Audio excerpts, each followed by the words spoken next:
کہا یا رسول اللہ دیکھیں اللہ نے نواسا دیا. کہتی ہے میرے بیٹے ابھی میں نے دودھ بھی نہیں پلایا تھا, میں نے کہا لے گئے ابا جی اور واپس بھی نہیں لائے. کہتے ہیں حضور کے پاس جب لے کے پہنچے تو نبی پاک نے کھجور منہ میں رکھی, اسے دانتوں کے ساتھ اس طرح چبایا کہ ذرے ذرے میں حضور کا لعاب دہن شامل ہو گیا. وہ کھجور حضور کے لعاب دہن میں گویا گون دی گئی. فرماتی ہیں اس کو نکال کے تو محبوب نے میرے بیٹے کو گڈی عطا فرمائی, عبداللہ نام رکھا. حضرت اسماء کہتی ہے جب واپس آئے میں نے کہا ابا جی میں نے تو ابھی اسے دودھ بھی نہیں پلایا تھا. تو کہنے لگے مبارک ہو, اس کے سینے میں جو سب سے پہلی غذا گئی ہے وہ میرے نبی کا لعاب دہن گیا ہے. حضرت عبداللہ بن زبیر جوان ہوئے, ابھی 7-8 سال عمر کی تھی کہ تو ان کے والد حضرت زبیر بن عوام حضور کے پاس لے گئے. کہنے لگے یا رسول اللہ اسے بیعت بھی کر دی. محبوب کا بیعت بھی کرا دیا. مسلمان تو پہلے ہی تھے, مسلمانوں کے گھر میں یہ وہی بیعت ہے جو ہم اپنے مشائخ کے ہاتھوں پہ کرتے ہیں. اس کی اتنی اہمیت ہے کہ حضرت زبیر بن عوام نے 6-7 سال کا بچہ بھی محروم نہیں رہنے دیا. حالانکہ کلمہ تو وہ شروع سے پڑھتے تھے. یہ بیعت اگر کلمے کی ہوتی تو وہ تو پہلے پڑھ رہے. یہ وہی بیعت ہے جو ہم اپنے بزرگوں کے ہاتھوں پہ کرتے ہیں کہ کوئی بندہ بغیر مرشد کے اور بغیر پیر کے رہ نہ جائے. حضرت زبیر بن عوام نے بیعت بھی کرا دیا. فرماتی ہیں آپ یہی بچے جوان ہوئے. حضرت زبیر بن عوام تو جلدی بھی سال کر گئے. حضرت عبداللہ بن زبیر فرماتے ہیں میری اماں کی عمر 100 سال کے قریب ہوئی, نابینا ہو گئی تھی دونوں آنکھوں سے. میں کپڑے لا کے دیتا تھا تو حضرت اسماء کا طریقہ یہ تھا کپڑے کو ہاتھ لگا کے دیکھتی. 100 سال کی بوڑھی اماں ہاتھ لگاتی, کہتے بیٹے باریک ہے. محبوب نے بیویوں کو چھپ کے رہنے کا حکم دی ہے, ان کو نہ تھوڑا موٹا کر کے لا. کہتے اماں جی آپ نے ہاتھ سے دیکھا ہے, صحیح ہے آپ پہن لے. کہتے میری اماں رو پڑتی. کہتے بیٹا بی کا زیور اس کا پڑتا ہوتا ہے, تو مہربانی کر مجھے موٹا کپڑا لا کے دے تاکہ میں اپنے آپ کو چھپا کے رکھوں. میں نے چھپ کے زندگی گزاری ہے, میں چھپ کے اللہ کی بارگاہ میں جانا چاہتا ہوں, مجھے پردے دار رہنے. امام حسین رضی اللہ تعالیٰ عنہ کی شہادت کے بعد ان کا جھنڈا حضرت عبداللہ بن زبیر نے اٹھایا, انہی کا جھنڈا.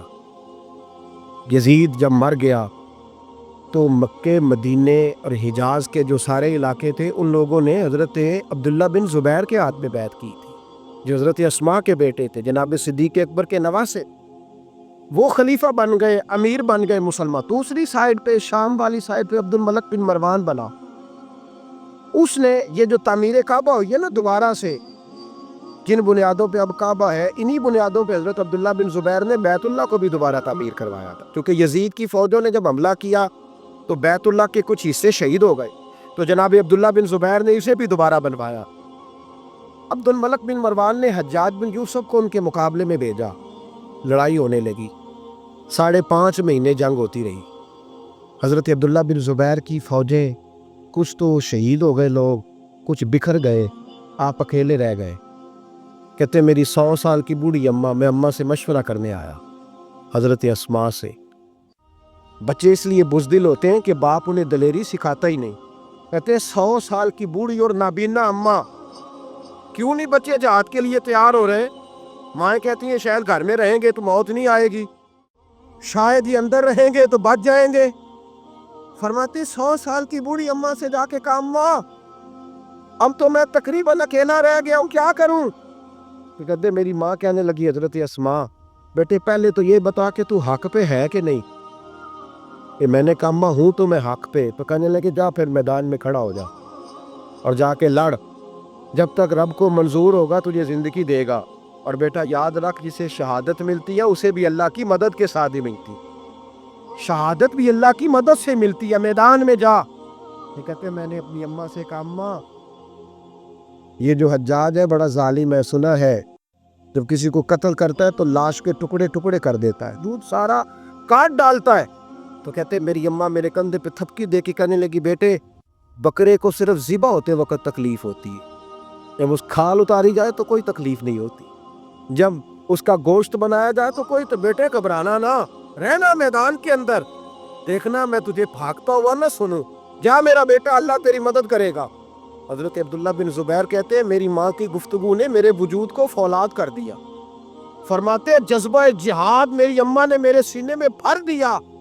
جب میں نکلا میدان میں تو حضرت اسماء پھر پکارنے لگی, کہنے لگی عبداللہ یہ یاد رکھنا کہ تم اس کے بیٹے ہو جس کو میرے نبی نے اپنا حواری کہا تھا، اور نبی پاک نے تیرے باپ کو دنیا میں جنت کی بشارت دی تھی، اور یاد رکھنا کہ تیری دادی مصطفیٰ کی سگی پھپھی تھی، اور یہ بھی یاد رکھنا کہ تیرے نانا وہ ہے جنہیں دنیا صدیق اکبر کہتی ہے، اور یہ بھی ذہن میں رکھنا کہ تیری خالہ وہ ہے جو ام المومنین سیدہ عائشہ ہے۔ بیٹا جب میدان میں لڑنا تو اپنے خاندانی وقار کا ضرور خیال رکھنا، یاد رکھنا تم کون ہو، کس کے بیٹے ہو، کس کے بھانجے، کس کے بھتیجے، کس کے نواسے، خیال رکھنا۔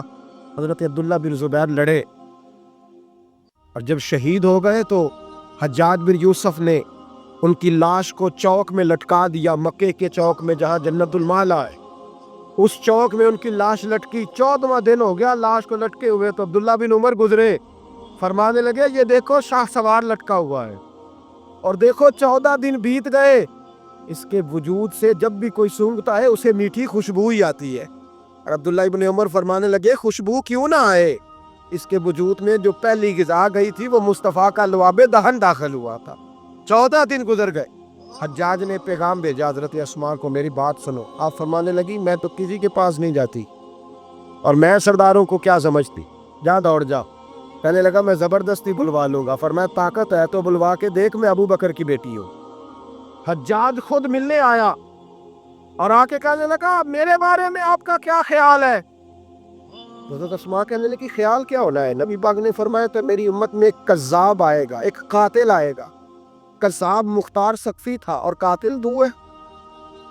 کہنے لگا تجھے پتہ نہیں چلا میں نے تیرے بیٹے کا کیا حال کیا؟ حجاج کہتے ہیں ایسا جملہ کہا حضرت اسماء نے کہ میری سوچ ہی بدل دی۔ میں نے کہا دیکھا میں نے تیرے بیٹے کا کیا حال کیا؟ تو حضرت اسماء کہنے لگی تو نے تو صرف اس کی دنیا خراب کی ہے، اس نے تو تیری آخرت خراب کر دی ہے۔ تو یہ سمجھ نہیں آئی، تو نے دنیا خراب کی، اس نے تو تیری آخرت خراب کر دی، ابھی تو سمجھا نہیں؟ کہنے لگا اماں تو بوڑھی ہے، تجھے شاید پتہ نہیں کہ تیرے بیٹے کی لاش لٹکی ہوئی ہے۔ تو کہتے ہیں حجاج کہتے ہیں حضرت اسماء کہنے لگی شکر ہے اللہ کا، شکر ہے اللہ کا، میرے بیٹا لٹک تو گیا ہے پر کسی ظالم کے آگے جھکا تو نہیں نا، شکر ہے اللہ کا۔ کہنے لگی شاہ سوار لٹکے ہی ہوتے، تو شاہ سوار ہوتے وہ سواریوں پہ ہی ہوتے، حجاج جا۔ حجاج بن یوسف کہتا ہے جب میں باہر نکلا تو بڑی بڑی تلواریں میرا سر نہیں جھکا سکی تھی، پر حضرت اسماء کے جملوں نے میری گردن جھکا دی۔ لوگ مجھ سے پوچھتے تھے فاتح کون ہے؟ آپ کے عبداللہ۔ تو حجاج کہتا ہے نہ میں اور دوسروں کو تو وہ ماننے کو تیار ہی نہیں تھا نا، کہتا ہے فاتح دیکھنا ہے تو وہ ابو بکر کی بیٹی اندر بیٹھی ہے، وہ سب سے زیادہ فاتح، وہ فاتح ہے جس کا حوصلہ جوان ہے، جس کے سینے میں ایمان کی قوت تگڑی ہے، جو آج بھی ان اصولوں پہ قائم ہے جو مصطفیٰ نے دیے تھے۔ حضرت اسماء اپنے بیٹے کے شہادت کے 3-4 دن کے بعد ہی وصال کر گئی۔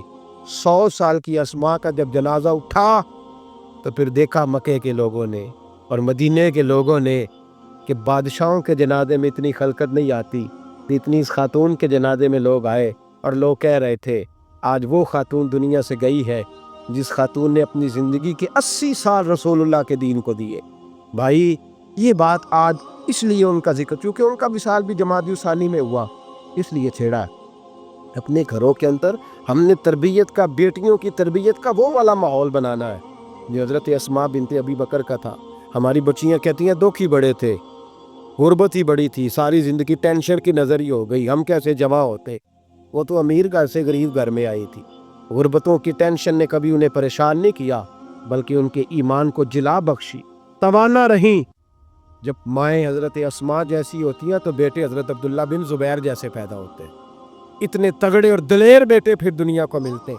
اپنی بچیوں کی تربیت کریں، سارا دکھ روٹی کا ہی ہے، دولت کا ہی ہے، جائیداد کا ہی ہے، کھانے پینے کا ہی ہے، اور بھی غم ہے زمانے میں محبت کے سوا، کچھ اور بھی توجہ کریں بھائی، یہ تو ایک جوز ہے، تو ایک جوز ہے صرف زندگی کا، باقی ساری زندگی تو آگے بڑھی ہوئی ہے۔ ان کی تربیت کریں، اصل نہج پر انہیں سمجھائیں۔